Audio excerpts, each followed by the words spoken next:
السلام علیکم ورحمۃ اللہ وبرکاتہ۔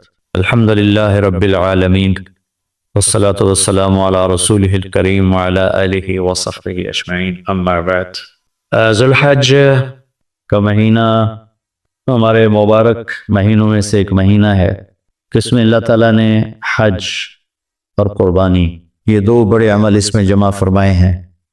پوری دنیا سے حجاج کرام اس مہینے میں حج بھی کرتے ہیں اور پھر منا میں آ کر قربانی کرتے ہیں، اور اللہ تبارک و تعالیٰ نے ان ایام کی قسم اٹھائی ہے، والفجر ولیال عشر والشفع والوتر واللیل اذا یسر هل فی ذلک قسم لذی حجر۔ اور کسی دن کی قسم اللہ نے ایسے نہیں اٹھائی، خاص کر اللہ کو عید کے دن کی قسم اٹھائے یا جمعے کی قسم اٹھائے یا لیلۃ القدر کی قسم اٹھائے، انا انزلناہ فی لیلۃ القدر وما ادراک ما لیلۃ القدر، یہ فرمائی خبر دی۔ لیکن والفجر یہ قسم ہے فجر کی، اس سے مراد 10 تاریخ کی صبح جو 9 کا دن گزار کے حج کا دن ہوتا ہے، اور وہ گزار کے جب 10 کی صبح یعنی قربانی کی جو صبح ہے، اللہ نے والفجر اس کی قسم اٹھائی۔ پھر ولیال عشر، یکم سے 10 ذو الحج کی جو راتیں ہیں ان کی قسم اٹھائی۔ والشفع، یہ 10 کے دن کی قسم اٹھائی۔ والوتر، اور یہ اللہ تعالیٰ نے 9 تاریخ کی قسم اٹھائی۔ واللیل اذا یسر، اور یہ 9 اور 10 کی درمیانی رات کی اللہ تعالیٰ نے قسم اٹھائی۔ یہ کسی بھی ٹائم کی، دن کی، مہینے کی، سال کی، اس طرح اللہ تعالیٰ نے خوبصورت انداز میں قسم نہیں اٹھائی جیسی اللہ تبارک و تعالیٰ نے یہ ان 10 دن راتیں، 9 کا دن، 10 کا دن، 10 کی رات، 10 کی صبح ہو۔ اور اللہ کے نبی کا فرمان ہے کہ ان 10 دنوں میں اللہ تعالیٰ کو جتنی عبادت پسند ہے وہ اور کسی دن میں بھی پسند نہیں، اور اس میں کوئی شک نہیں ان 10 دنوں میں سب سے بڑی عبادت وہ حج ہے، جس کو اللہ تعالیٰ نصیب فرمائے اور جس کے مقدر میں فرمائے۔ حج ان 10 دنوں کی سب سے بڑی عبادت ہے۔ عرفات کی ایک دن کی حاضری وہ 10 لاکھ دن کی حاضری یا 1 لاکھ دن کی عبادت کے برابر ہوتی ہے، اور عرفات کے دن کی حاضری میں اللہ تعالیٰ کا ارشاد ہوتا ہے، میرے بندو آج اتنے گناہ لے کر آؤ، جتنے بارش کے قطرے، جتنے درختوں کے پتے، جتنے ریت کے ذرے، جتنے گردش ایام میں جب سے ٹائم شروع ہوا ہے اس میں بننے والے دن اور رات، اور یہاں کے توبہ کرو میں سب معاف کروں گا۔ اور عرفات کے دن جتنا شیطان ذلیل ہوتا ہے اتنا کسی دن بھی ذلیل نہیں ہوتا، اور میرے محبوب صلی اللہ علیہ وسلم نے یہ دن حج کا، عرفہ کا زور اثر کٹھی پڑھ کے پھر سارا دن شام تک کو 5-6 گھنٹے مسلسل دعا مانگی، اور آپ نے فرمایا اس وقت میرا اللہ میرے صحابہ پہ فخر فرما رہا ہے، اور قربان جاؤں خطاب کے بیٹے پر، فرمایا اور عمر بن خطاب پہ اس وقت میرا اللہ خاص طور پہ خوش ہو رہا ہے، اور خاص طور پہ عمر بن خطاب پہ اللہ تعالیٰ فخر فرما رہا ہے۔ تو ان 10 دنوں میں جس اللہ حج میسر فرما دے تو اس سے بڑی عبادت کوئی نہیں۔ حج میسر نہیں ہے تو پھر ان 10 دنوں میں نومی کا روزہ رکھنا، ان 10 دنوں میں روزے رکھنا، اس میں نوافل کی کثرت، صدقے کی کثرت، پھر قربانی، یہ سارے اعمال ان 10 دنوں میں انتہائی محبوب ہیں، جنہیں اللہ سعادت دے دے حج کی، بار بار جائیں۔ تابعوا بین الحج والعمرہ، حج عمرہ آگے پیچھے کرو، آگے پیچھے کرو۔ ایک بہت بڑا طبقہ ہے جو یہ کہتا ہے کہ ایک دفعہ فرض ہے اس کے بعد کوئی ضروری نہیں۔ میں کب کہتا ہوں کہ ضروری ہے؟ ضروری نہیں ہے، لیکن ضروری کا مطلب فرض نہیں ہے، لیکن اللہ اس کے رسول کو پسند ہے کہ اس کے گھر بار بار آیا جائے، بار بار حاضری دی جائے۔ اللہ کے نبی کو تو آخر عمر میں جا کے موقع ملا، اس کے بعد آپ دنیا سے تشریف لے گئے۔ اگر آپ اس کے بعد زندہ رہتے تو یقیناً آپ ضرور حج کرتے، چونکہ آپ نے جتنے سال مکہ میں گزارے آپ نے ہر سال حج، نبوت کے اعلان سے پہلے بھی اور نبوت کے اعلان کے بعد بھی آپ نے مسلسل حج کی، اور 4 عمرے آپ نے فرمائے زندگی میں، 4 عمر، ایک عمرہ مدینہ سے خاص طور پر تشریف لائے، جس کو ہم صلح حدیبیہ کہتے ہیں، وہ ہو نہیں سکا، لیکن آپ نے وہیں عمرے کا کام پورا کیا، سر موڑائے، احرام کھولے، پھر اگلے سال آپ اس کی قضاء کے لیے تشریف لائے، پھر ایک عمرہ آپ نے فتح مکہ کے بعد جارانہ سے احرام باندھ کے تشریف لائے اور عمرہ کیا، اور ایک عمرہ آپ نے اپنے حج کے ساتھ کیا۔ صدیقی دور میں پہلا سال جنگوں میں گزر گیا، دوسرے سال صدیق اکبر اپنے پورے ساتھیوں کے ساتھ حج کے تشریف لائے۔ فاروقی دور میں عمر بن خطاب رضی اللہ تعالیٰ عنہ 10 سال حکومت کی، 10 سال حج کیا، ہر سال حج پہ تشریف لائے۔ عثمان رضی اللہ تعالیٰ عنہ نے اپنی خلافت کے دور میں جب تک امن رہا ہر سال حج کرتے رہے، جب فساد شروع ہوا تو آپ روکے، اس میں شہید ہو گئے۔ علی رضی اللہ تعالیٰ عنہ کو موقع نہیں ملا، جنگوں میں زندگی گزر گئی، اور اسی میں آپ اللہ پاک کی بارگاہ میں پہنچ گئے۔ تو لیکن باقی 3 ساتھیوں کی خلافت کے دور میں آپ نے بکثرت حج اور عمرے کیے۔ تو دین کے کسی عمل کو یوں کہہ کر ہلکا نہیں بنانا چاہیے کہ اس کی کیا ضرورت ہے، اتنا پیسہ خرچ کرتے ہیں، اس کی کیا ضرورت ہے، کسی غریب کو دے دیا جائے۔ یہ اس طرح تخابل نہیں کرنا چاہیے کہ اللہ کے گھر کی حاضری کو اتنا ہلکا نہیں سمجھنا چاہیے۔ میرا اللہ بلائے تو بار بار جانا چاہیے، اور جس کو اللہ توفیق دے عمرے پہ جائے، حج پہ جائے۔ ہاں، غریبوں پر بھی خرچ کرے، اپنے رشتہ داروں پر خرچ کرے، ضرورت مندوں پر خرچ کرے، لیکن اللہ کے فضل سے امید ہے جو اس طرح اللہ کے گھر جانے پر خرچ کرتے ہیں تو اپنے اللہ کے گھر کے فضل سے غریبوں پر بھی خرچ کرتے ہیں۔ اس کو آپس میں یوں اس کا مقابلہ نہیں کرنا چاہیے، یہ چیز اللہ کو پسند نہیں ہے۔ شہنشاہ کے، دنیا کے سب سے بڑے بادشاہ کے دربار میں حاضری کو ہم اتنا ہلکا نہ سمجھیں، بہت بڑی سعادت ہے۔ حضرت امام حسن کی سنا دیتا ہوں۔ امام حسن رضی اللہ تعالی عنہ نے 20 حج پیدل کیے، مدینہ سے پیدل تشریف لاتے تھے اور حج فرماتے تھے۔ 20 حج، یہ تو اہل بیت کیا جگر گوشہ رسول ہیں اور جگر اہل بیت ہیں، تو 20 حج فرمایا آپ نے، پیدل فرمایا، مدینہ سے تشریف لائے مکہ پیدل۔ ایسی امام حسین رضی اللہ عنہ نے کئی حج پیدل مجھے ان کا عدد یاد نہیں، امام حسن کا مجھے یاد ہے 20 حج پیدل کر۔ اللہ کے نیک بندوں نے برس ہا برس اللہ کی بارگاہ میں پیدل حاضریاں دی ہیں۔ تو ان 10 دنوں میں عبادت کا ذوق بڑھنا چاہیے، نوافل بڑھائے جائیں، ذکر بڑھائے جائے، تلاوت بڑھائی جائے، ہمت ہو تو روزے رکھے جائیں، خاص طور پہ 9 تاریخ کا روزہ پچھلے سال کے سارے گناہ معاف ہو جاتے ہیں، یہ ایک دن کا جو روزہ ہے۔ پھر اس کا دوسرا جو بڑا عمل ہے وہ قربانی ہے، اور یہ قربانی آدم علیہ السلام سے چلی آ رہی۔ وَاتْلُ عَلَيْهِمْ نَبَأَ ابْنَيْ آدَمَ بِالْحَقِّ إِذْ قَرَّبَا قُرْبَانًا فَتُقُبِّلَ مِنْ أَحَدِهِمَا وَلَمْ يُتَقَبَّلْ مِنَ الْآخَرِ۔ اس قربانی کی بنیاد تو آدم علیہ السلام سے پڑی ہے، لیکن ہمیں جو حکم ملا وہ سنت ابیکم ابراہیم، وہ ابراہیم علیہ السلام کی سنت ہے قربانی۔ یہ بہت خوبصورت قصہ ہے اور بہت عجیب و غریب قصہ ہے کہ اللہ پر سب کچھ لگا دینا۔ ایک شخص کو اولاد کے لیے دعا مانگتے مانگتے مانگتے کچھ 60 برس گزر گئے، 65 برس گزر گئے۔ رب ہب لی من الصالحین، یا اللہ مجھے نیک اولاد دے دے، نیک اولاد دے دے۔ نیک اولاد میں 84 سال کی عمر، اللہ نے 84 سال کی عمر میں بیٹا دیا۔ بڑھاپے کی اولاد تو دل پکڑ لیتے، اور ابھی چند دن نہیں گزرے تھے کہ اللہ نے کہا جاؤ اسے چھوڑ کے آؤ۔ یہ کہاں چھوڑ کے آؤں؟ کہ جبریل آئے گا تمہیں راستہ بتائے۔ تو جبریل انسانی شکل میں آئے، وہ براق کی طرح نہیں یہ سفر ہوا کہ ایک دم میں پہنچا دیا، بلکہ جبریل انسانی شکل میں آئے، اونٹنی پر سوار ہو کر ابراہیم علیہ السلام، دوسری اونٹنی پر بچہ اور بیگم، اور ان کو فلسطین سے چلایا، اور چلاتے چلاتے چلاتے چلاتے جب مکے کے کالے پہاڑ آ گئے جہاں کچھ بھی نہیں ہے، نہ پانی نہ سایہ، پھر یہاں چھوڑ دو۔ بیت اللہ ٹیلا تھا اس وقت، یہاں چھوڑ دو۔ تو ابراہیم علیہ السلام جو آگ میں ڈلتے ہوئے نہیں گھبرائے، یہ بات سنے تو گھبرا کر کہنے لگے یہاں کیسے چھوڑ دوں، یہاں تو کچھ بھی نہیں ہے۔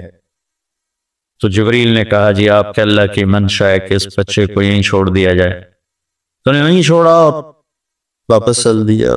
حضرت حاجرہ حیران پریشان ہو گئے، یہ کہاں چھوڑ کے جا رہے ہو، کیوں چھوڑ کے جا رہے ہو؟ جواب نہیں دے رہے، 3 میل ان کے ساتھ چلتے نہیں، وہ جواب ہی نہیں دے رہے۔ 3 میل کے بعد ان کو یاد آئی یہ تو اللہ کے نبی ہیں۔ اللہ امرک، ابراہیم کا یہ اللہ کا حکم ہے؟ کہاں اللہ کا حکم ہے؟ اذن لن یضیعنا اللہ، جاؤ پھر اللہ مجھے ضائع نہیں کرے گا۔ اس طرح بنیاد رکھی، بچے کو ایسے جنگل میں چھوڑا، جب وہ بڑے ہو گئے تب حکم آیا جاؤ ذبح کرو۔ تو اب آپ کی عمر ہو چکی ہے کوئی 92 سال یا 94 سال، 90 پلس ہے، 100%۔ فلسطین سے چلے مکہ جا رہے ہیں، کیا کرنے جا رہے ہیں؟ بچہ ذبح کرنے جا رہے ہیں، کوئی مرغی اور بکرا ذبح کرنے نہیں جا رہے۔ تو ان کو تیار کرا کے مینا کی وادی میں لا کر کہ بیٹا اللہ کا حکم ہے تمہیں ذبح کر۔ تو بیٹے نے کہا یا ابت افعل، تو آپ کر دیں جو کرنا ہے۔ ابراہیم علیہ السلام کہنے کی تو یہ خبر ابھی میں کیا کہہ رہا ہوں؟ کہا جی مجھے پتا ہے، آپ کہہ رہے ہیں مجھے ذبح ہونا ہے، تو آپ کے بدلے میں مجھے اللہ ملے گا، وہ آپ سے بہتر ہے، اور دنیا کے بدلے میں جنت ملے گی، وہ دنیا سے بہتر ہے۔ پھر معصوم بچے نے کہا ابا میرے ہاتھ باندھنا، مجھے الٹا لٹانا، اور پھر فرمایا کہ مجھے اپنا کرتا اتارا اور کہا کہ یہ میری اماں کو دے دینا، میری نشانی رہے گا، اور آپ اپنے کرتے میں مجھے کفن دے کے ادھر دفن کر دینا۔ تو ان کے ہاتھ باندھے، پاؤں باندھے، الٹا لٹایا، اپنا گھٹنا رکھا ان کی کمر پر، ان کے سر کے بال اٹھایا تھوڑا سا اوپر کر کے نیچے چھری چلانے کے لیے، ایک آدمی بال دے، ایک آدمی چھری تھی، اور یوں آسمان کو دیکھا کہ اللہ تو مجھ سے ناراض ہو گیا ہے کہ اسماعیل کی محبت نے میرے دل میں جگہ پکڑ لی ہے۔ نہیں میرے مالک، میرے دل میں تیرے سوا کچھ نہیں ہے، اگر میرا کوئی امتحان ہے تو پاس کر دے، میرے دل میں تیرے سوا کچھ نہیں، اور اگر تم مجھ سے ناراض ہے تو اپنی ناراضگی دور کر دو، چھری چلا دو۔ تو میرے مالک نے اسماعیل کو نکال کر چھترے کو ڈال دیا، چھترا، اور آنکھ کھلی تو آنکھوں پر پٹی تھی، کھولی تو آگے چھترا ذبح تھا۔ نبی پاک صلی اللہ تعالی علیہ وسلم قربانی کے موقع پر 2 چھترے، بکرا نہیں، بھیڑ نہیں، گائے نہیں، بھینس نہیں، 2 چھترے ذبح فرماتے تھے قربانی کے، ایک اپنی طرف سے، ایک امت کی طرف سے۔ حج کے موقع پر آپ نے 63 اونٹ ذبح کیے، 63 اونٹ، جو ایک اونٹ میں 7 آدمی ہوتے ہیں، ایک اونٹ میں 7 آدمی ہوتے ہیں، تو 441 441 قربانیاں آپ نے کی اپنی طرف سے، اور مالداروں کو پیغام دیا کہ قربانی خوب کرو۔ اللہ تعالیٰ نے ہمیں یہ زندگی دی ہے ایک امتحان کے لیے، اور بہت مختصر امتحان ہے، چند دہائیوں میں زندگی کا اختتام ہو جاتا ہے، پھر ہم ایک ہمیشہ کی زندگی میں داخل ہو جاتے ہیں جہاں کا دار و مدار ہمارے اعمال پر ہے۔ اگر اچھے اعمال ہیں تو بہت خوبصورت زندگی کی ابتدا ہوگی، پھر انتہا نہ ہوگی۔ اگر اللہ کو ناراض کر کے کوئی مر گیا تو بہت خوفناک انجام ہوگا۔ اس بات کو سمجھانے کے لیے اللہ نے 1.25 لاکھ نبیوں کو بھیجا، اور ایک ہی اللہ تبارک و تعالیٰ کی ہم سے ایک ڈیمانڈ ہے، مطالبہ ہے، عبدی انت ترید و انا ارید ولا یکون الا ما ارید۔ میرے بندے ایک تو ارادہ کرتا ہے، ایک تیرا رب ارادہ کرتا ہے، ہوتا وہ ہے جو تیرا رب چاہتا ہے، تو ایک ڈیل کر مجھ سے، فَإِن سَلَّمْتَ لِي فِي مَا أُرِيدُ كَفَيْتُكَ فِي مَا تُرِيدُ، تو میری مان لے دنیا میں، پھر میں ہمیشہ کے لیے تیری چاہت کو پورا کر دوں گا۔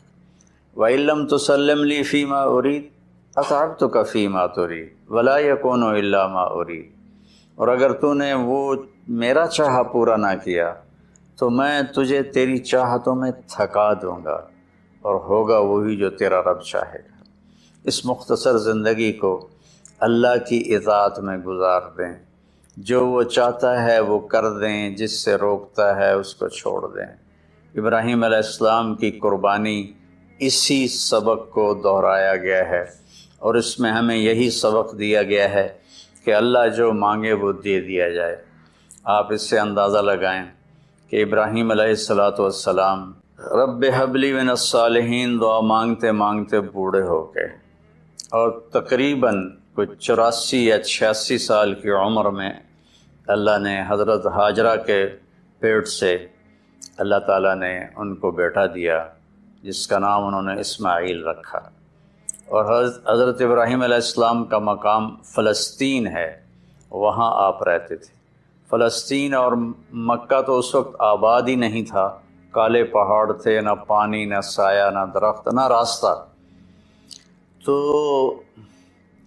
اللہ کی قدرت ہے کہ یہ بچہ پہلی بیوی سے پیدا نہیں ہوا، جو تقریباً آپ کی، اگر حضرت ابراہیم علیہ السلام 84 کے تھے تو وہ 80 کی تھیں، اس سے بیٹا نہیں دیا، اس سے بیٹا بعد میں دیا۔ اور نوجوان بیوی 20-22 سال کی حضرت ہاجرہ شاہ مصر کی بیٹی، اس کے ساتھ اس سے اللہ نے بیٹا دیا۔ تو بڑھاپے کی اولاد تو دل کو پکڑ لیتی ہے، تو ابراہیم علیہ السلام کو ان سے بہت پیار، بہت محبت۔ ایک دم اللہ تعالیٰ کا حکم آیا کہ اس کو یہاں سے اپنی نظروں سے دور کر دو۔ اب کوئی اس کے سامنے انہوں نے لاجک نہیں مانگی، یا اللہ کیا مطلب، کس لیے، کیوں کر رہے ہو؟ 86 سال کی عمر میں بچہ دیا، اب کہہ رہے ہو آنکھوں سے دور کر دوں؟ کہ جی میرے رب، کدھر لے جاؤں؟ کہا جبریل آئے گا، تمہیں راستہ بتائے گا اور تم اس کے پیچھے پیچھے چلو گے۔ تو جبریل انسانی شکل میں ایک اونٹنی پہ سوار، دنیا معجزات کی نہیں ہے ورنہ یوں پکڑ کے وہاں پہنچا دیتے، اونٹنی پہ سوار ابراہیم علیہ السلام اور حضرت سارہ اور اسماعیل یہ دوسری اونٹنی پر سوار، اور یہ کوئی 1500 کلومیٹر کا سفر طے کرتے کرتے کرتے کالے پہاڑ، کالی راتیں اور صحرا اور دشت و بیاباں اور کہاں کہاں سے گزار کر جب مکہ پہنچے، جہاں 4 پہاڑ تھے ایسے، ایک صفا، ایک مروہ، ایک جبل ابی قبیس، ایک کو جبل ہندی کہتے تھے، وہ تو اب مٹا دیا ہے سارا۔ ان 4 پہاڑوں میں ایک نشیب تھا، ایک گہری جگہ تھی۔ تو جب وہاں اترے تو سبحان اللہ، جبریل کہنے لگے یہاں اپنی بیگم اور بچے کو اتار دیں اور واپس چلے جائیں۔ تو جب ابراہیم علیہ السلام کو آگ میں ڈالا گیا تھا تو انہوں نے کچھ بھی نہیں کہا تھا، حسبی اللہ و نعم الوکیل، یہ پڑھتے ہوئے جا کر آگ میں کود گئے تھے۔ لیکن یہ منظر آگ میں کودنے سے زیادہ خوفناک تھا کہ ابراہیم علیہ السلام کی زبان مبارک سے نکلا، یہاں کیوں؟ یہاں تو نہ کوئی پانی، نہ سایہ، نہ درخت، یہاں کیسے؟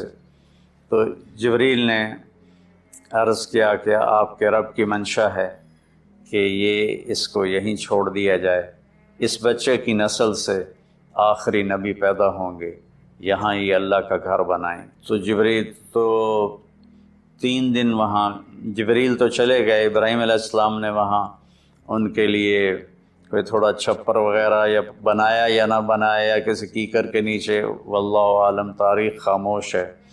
اور وہ وہاں ان کو چھوڑا اور واپس ہو لیے۔ جب واپس ہوئے تو حضرت ہاجرہ کہنے لگی یہ آپ کدھر جا رہے ہیں؟ اور حکم تھا جواب نہیں دینا، وہ خاموش۔ تو حضرت ہاجرہ بچے کو گود میں لیے ہوا ساتھ ساتھ چل رہی ہیں، وہ اونٹنے کی رسی پکڑ کے پیدل وہ بھی چل رہے ہیں۔ 3 میل تک وہ ساتھ ساتھ چلتی رہیں اور یہی پوچھتی رہیں کہ آپ ہمیں کیوں چھوڑ کے جا رہے ہیں، کہاں چھوڑ کے جا رہے ہیں؟ تو آخر میں ان کو خیال آیا یہ اللہ کے نبی ہیں، تو کہنے لگے اللہ امرک، کیا اللہ نے آپ سے کہا ہے؟ تو ابراہیم علیہ السلام نے سر ہلایا کہ ہاں، کہ اذن لن یضیعنا اللہ۔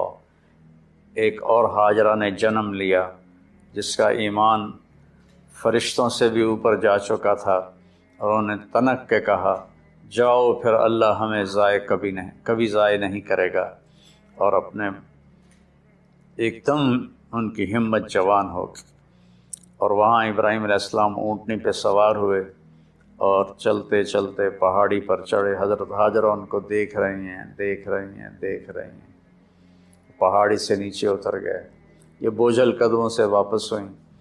تو ابراہیم علیہ السلام وہاں جب بچے سے، بیوی سے اوجھل ہو گئے تو اونٹنی سے اتر گئے، اور پھر اللہ کے سامنے ہاتھ اٹھائے ربنا انی اسکنت من ذریتی بواد غیر ذی زرع عند بیتک المحرم، یا اللہ میں نے تو اپنے بچے کو اور بیگم کو تیرے اس وادی میں جس میں نہ گھاس ہے، نہ تنکا ہے، نہ درخت ہے، نہ پانی ہے، نہ انسان ہے، غیر ذی زرع، میں نے وہاں چھوڑ دیا ہے، تو جان اور یہ تیرے بندے ہیں اور یہ جانے، اور واپس چلے گئے۔ تو میں سوچا کرتا ہوں، ہمارے بچے چھوٹے چھوٹے تھے تو رات کو جب بجلی چلی جاتی تھی، وہ کسی کی آنکھ کھلتی تھی تو وہ چیخیں مارنا شروع کر دیتا تھا اندھیرے سے ڈر کے۔ اور آپ تھوڑا سا تصور فرمائیں، مستورات بھی سن رہی ہیں، مرد بھی سن رہے ہیں، ایک ماں ہے، اور خاص طور پر ماں کے احساسات کو ماں ہی محسوس کر سکتی ہے کہ جب رات آئی ہوگی، کالی سیاہ رات، اور کالے پہاڑ اور کالے پتھر، سنسان وادی اور تیز ہوائیں، تو اس تنہا ستارے بھی جھانک جھانک کے دیکھتے ہوں گے کہ یہ بی بی یہاں کیا کر رہی۔ پتھر پہاڑ بھی گمسم تو پہلے ہی ہوتے ہیں، لیکن ان کے بھی دل کلیجے ہل گئے ہوں گے کہ یہ کیا ہو رہا ہے یہاں۔ ایک عورت بیٹھی ہوئی ہے، 20-22 سال کی عمر ہے، مصر کی شہزادی ہے، اور بچے کو گود میں لیے بیٹھی ہے۔ تو اس طرح سے یہ ایک زندگی شروع ہوئی، اور 3 دن کے بعد پانی بھی ختم ہو گیا، اور چھاتیوں کا دودھ بھی ختم ہو گیا، چونکہ کھانا ختم ہو گیا۔ تو پھر جو صفا مروہ کے ساتھ انہیں پتہ تھا کوئی نظر نہیں آئے گا، کچھ نہیں ہوگا، صفا پہ چڑھی، ادھر دیکھا ادھر دیکھا، اونچے کوٹھے تے چڑھ دیکھا، ادھر دیکھا ادھر دیکھا، کوئی نظر، پھر نیچے اتری، پھر جہاں بچہ نظروں سے غائب ہو گیا وہاں دوڑ لگائی، اور پھر مروہ پہ چڑھی۔ آج ہم سیدھا ایئر کنڈیشن وہاں انہوں نے ہال گیلری بنا دی ہے، لیکن ہم چلتے چلتے تھک جاتے ہیں۔ وہ پتھروں سے ٹکراتی ہوئی اور کانٹوں سے الجھتی ہوئی، کبھی صفا کبھی مروہ، کبھی صفا کبھی مروہ، 7 چکر لگائے۔ شکر ہے وہ 7 پر ہی تھک کے بیٹھ گئیں، زیادہ لگاتی تو شاید کوئی صفا مروہ کے صحیح کر بھی نہ سکتا، تو پھر وہ گر گئیں اور بے بسی سے اپنے بچے کی طرف نظریں دوڑائیں کہ وہ نہیں چاہتی تھیں کہ بچہ میری گود میں مرے، تو میں یہاں مر جاؤں وہ وہاں مر جائے۔ لیکن وہاں ایک نوجوان کو دیکھا تو پھر ممتا زندہ ہو گئی، انہوں نے اپنی پوری طاقت کو جمع کر کے دوڑ لگائی۔ جب وہاں پہنچیں تو وہ نوجوان تو غائب ہو چکا تھا، وہ جبریل تھے انسانی شکل میں، انہوں نے پر مارا اور وہاں سے پانی کا چشمہ نکلا۔ دنیا کا سب سے زیادہ چلنے والا کنواں ہے زمزم، اور آج تک اس کے پانی کا سورس معلوم نہیں، یہ پانی آتا کہاں سے ہے۔ تو اس طرح اسماعیل علیہ السلام پروان چڑھے، اور پھر میرے رب کا دوسرا حکم آ گیا کہ اللہ کی طرف سے حکم آیا کہ بچے کو میرے نام پہ قربان کر دو۔ اب ایک بوڑھا باپ جس کو 86 سال کی 84 سال کی عمر میں بچہ میں، فلما بلغ معه السعی، جب وہ دوڑنے بھاگنے لگ گیا، 5-6 سال کے ہو گئے ہوں گے، تو اس عمر میں تو بچہ کا تصور آنکھوں میں بس جاتا ہے، دل میں بس جاتا ہے۔ اللہ نے کہا جاؤ ذبح کر دو۔ تو فلسطین سے چھری اٹھا کر چلنا اور مکے تک پہنچنا، اور ہر قدم پہ سوچنا کیا بنے گا، میں کیسے کروں گا۔ 90 سال عمر ہو چکی ہے، 90 سال میں تو اعضاء کمزور ہوتے ہیں، اور مرغی کو ذبح کرنا بھی مشکل نظر آتا ہے، چہ جائے کہ بچے کو ذبح کرنا۔ تشریف لے گئے، بچے کو تیار کروایا، اور مینا کی طرف تشریف لے گئے۔ وہاں 3 جگہ شیطان آیا، اس کو کنکر مارے، اور جب ایک تنگ سی جگہ تھی وہاں پہنچے تو کہنے لگے بیٹے انی ارا فی المنام انی اذبحک فانظر ماذا تری، بیٹا میں تجھے خواب میں دیکھتا ہوں، میں تمہیں ذبح کر رہا ہوں، اور نبی کا خواب صحیح ہوتا ہے، تو تمہاری کیا رائے ہے؟ تو رائے پوچھنے کا مطلب یہ نہیں تھا کہ وہ ہاں کرے گا تو کر دوں گا، نہ کرے گا تو نہیں کروں گا۔ مطلب یہ تھا کہ ہاں کرے گا تو آسانی سے ہوگا، نہ کرے گا تو تھوڑا تردد، تھوڑی کوشش کر کے پھر ذبح کروں گا۔ آگے وہ نسل بھی ابراہیم علیہ السلام کے تھے، کہنے لگے یا ابت افعل، یا ابت افعل، یا ابت ففعل نہیں، یا ابت وفعل نہیں، یا ابت افعل ستجدنی انشاء اللہ من الصابرین۔ میرے بابا، میرے ابا، میرے باپ، جلدی کر، یا ابت تفعل، اس سے مطلب نکلتا ہے جلدی کر، اللہ کے حکم میں دیر کیوں کر رہا ہے؟ ستجدنی انشاء اللہ من الصابرین، آپ مجھے صبر کرنے والا پائیں گے انشاءاللہ۔ تو پھر کہنے لگے میرے ہاتھ پاؤں باندھ دو، آپ کو تکلیف نہ ہو میرے ہاتھ پاؤں کی حرکت سے، اور دوسرا مجھے الٹا لیٹا دو تاکہ آپ آنکھوں سے آنکھیں ٹکرائیں تو آپ کا ہاتھ نہ کانپ جائے۔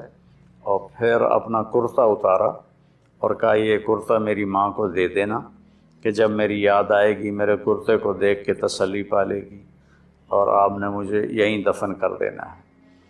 اور یہ کہہ کر انہوں نے ہاتھ پاؤں باندھے اور ان کو الٹا لٹایا، اپنی آنکھوں پہ پٹی باندھی اور ان کی کمر پہ گھٹنا رکھا، سر کے بال پکڑ کے اوپر اٹھائی گردن اور چھری ہاتھ میں لی۔ اس پوزیشن میں آسمان کو دیکھا، یا اللہ کیا تو مجھ سے ناراض ہو گیا ہے کہ میرے دل میں اسماعیل کی محبت بہت جگہ پکڑ گئی ہے؟ نہیں میرے مالک، دیکھ میں آج تیرے نام پہ قربان کر رہا ہوں، یا میرا کوئی امتحان ہے تو مجھے اس میں کامیابی دے۔ تو آسمان کے فرشتے بھی رونے لگے۔ 2 دفعہ آسمان کے فرشتے روئے ہیں، ایک جب ابراہیم علیہ السلام کے ہاتھ میں چھری تھی اور اسماعیل کی گردن ایسے اوپر اٹھی ہوئی تھی، اور ایک دفعہ جب طائف میں ہمارے نبی کو پتھر پڑے اور آپ بے ہوش ہو کے گر گئے، تو ایک اس وقت سارے آسمان کے فرشتے روئے۔ یہ کہ اگر اللہ اکبر کہہ کے چھری چلا دی، اللہ نے چھری کو حکم دیا نہیں چلنا، وہ نہیں چلی، دوبارہ چلائی نہیں چلی، سوارہ چلائی نہیں چلی، پھر گئے اور ایک پتھر پہ اس کو تیز کیا، تیز کر کے آئے تو پھر اللہ نے کہا کہ بس اب میرے ابراہیم نے میرا حکم پورا کر کے دکھا دیا، جبریل جنت سے ایک چھترا لے کر جاؤ اور اسماعیل کو نکال لو اور اس کو ڈال دو۔ تو وہ تو پٹی باندھی ہوئی تھی، تو انہوں نے جب کہ اللہ اکبر تو چھری چل گئی، تو ان کو تو سمجھ میں آیا کہ جیسے اسماعیل ذبح ہو گئے، لیکن آنکھوں سے پٹی کھولی تو جبریل بھی کھڑے تھے اور اسماعیل بھی کھڑے تھے، اور اللہ کا کلام اترا، قد صدقت یا ابراہیم قد صدقت الرؤیا انا کذالک نجزی المحسنین، کہ اے ابراہیم تو نے میرے حکم کو پورا کیا، تو نے اپنے خواب کو سچا کیا، ہم ایسے ہی نیکی کرنے والوں کو اچھا بدلہ دیتے ہیں۔